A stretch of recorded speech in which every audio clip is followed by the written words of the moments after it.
Welcome. I'm Rob Walker, author of The New Yoga, From Cult and Dogma to Science and Sanity. And today I'm explaining one of the key benefits of yoga for you, other than flexibility and stretching. Yoga is fantastic for creating strength. Yes, you heard it, strength. If you've read my book, it frustrates me when I still continually hear people talking about yoga solely in terms of flexibility.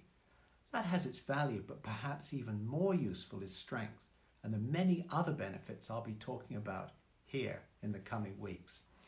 Of course, it depends on what kind of yoga you're attending.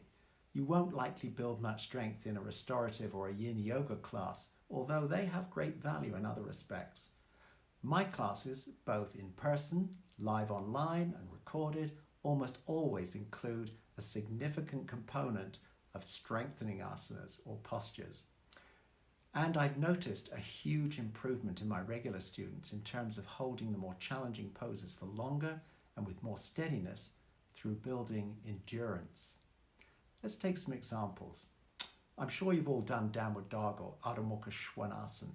This is great for building upper body strength while carrying significant body weight in the arms and shoulders. Now, if you were to stand the feet on blocks as a variation, that helps enhance the upper body work by throwing the weight forwards in this pose.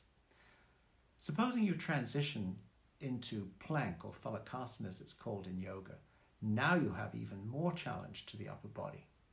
I call plank the king of poses because its strength building benefits not only the core, but also the shoulder girdle, the arms, as well as the glutes and hamstrings.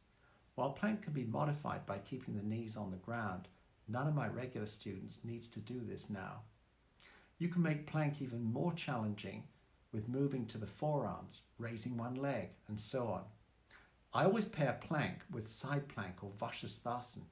This is great for strengthening the obliques and incidentally proven to prevent back pain and help with scoliosis.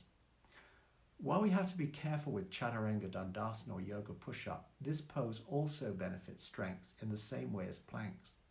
But avoid classes with endless Chaturangas which risk wrist problems and repetitive stress.